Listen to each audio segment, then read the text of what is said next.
Hello everybody and welcome back to Retro Gamer Diaries. Today I wanted to talk about Cookie on the ZX Spectrum. Now, Cookie is a cooking themed shoot 'em up developed and published by the mighty Ultimate Play the Game that was released exclusively for the ZX Spectrum in 1983 as a 16K game. The game, it was written by Chris Stamper with the graphics by Tim Stamper. It received mixed reviews upon release, with critics praising the graphics but criticising the hard difficulty and its similarities to Pist. The game was released as Crazy Kitchen in Italian markets and Chef Lo in Croatia.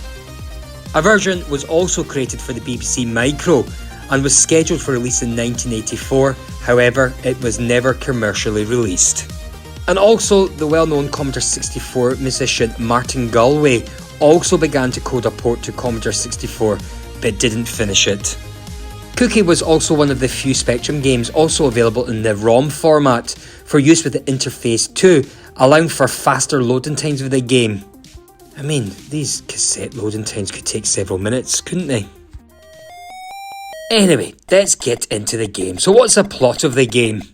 Well, Charlie the chef keeps all the ingredients locked away in the pantry, only letting them out when he wants to cook them.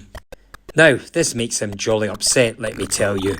So, as soon as they can, the ingredients dash out of the pantry, dragging all the sorts of nasties found in the bottom of drawers and cupboards with them, to escape and run wild. Poor old Charlie. He has to daze the ingredients with his flour bombs and knock them into the mixing bowl, because if they go into the dustbins, they will be eaten by the bin monster, who doesn't care one little bit where he throws any rubbish.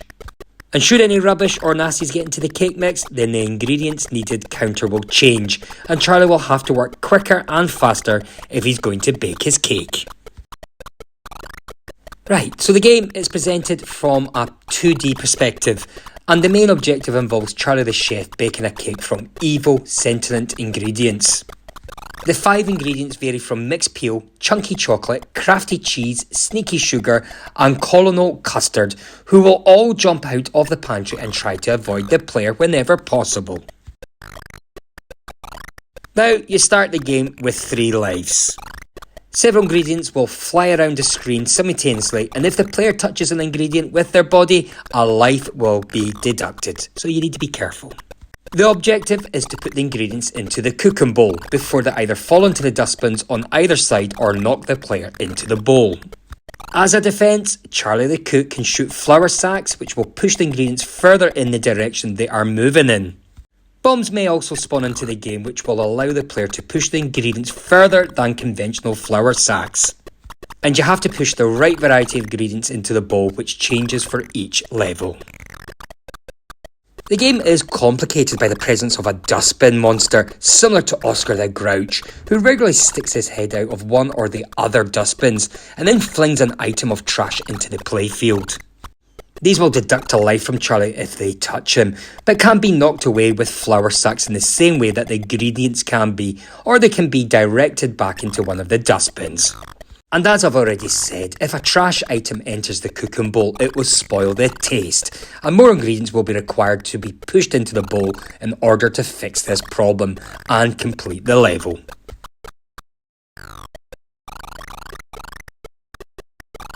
And finally, when the right amount of ingredients have been put into the bowl, a cake is baked and a new level begins.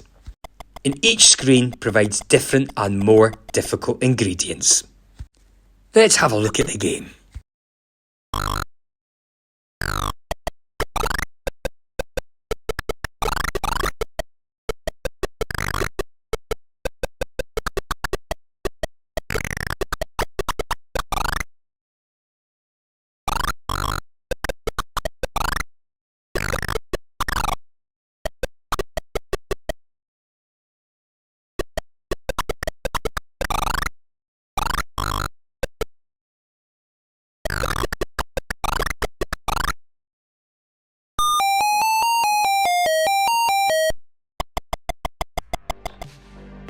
Now, with regards to the reception of this game, Matthew Uffendale of Crash praised the game overall, despite thinking it was overshadowed by Ultimate's Trans Am, which was bundled with Cookie during its initial release.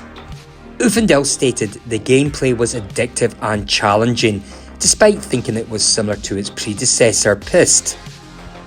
Lloyd Mangram of Crash considered the game to be overlooked and underrated, despite him suggesting that it was the most difficult of all the games developed by Ultimate. Mangram praised the graphics as detailed, fast and amusing owing to the game's sentiment ingredients.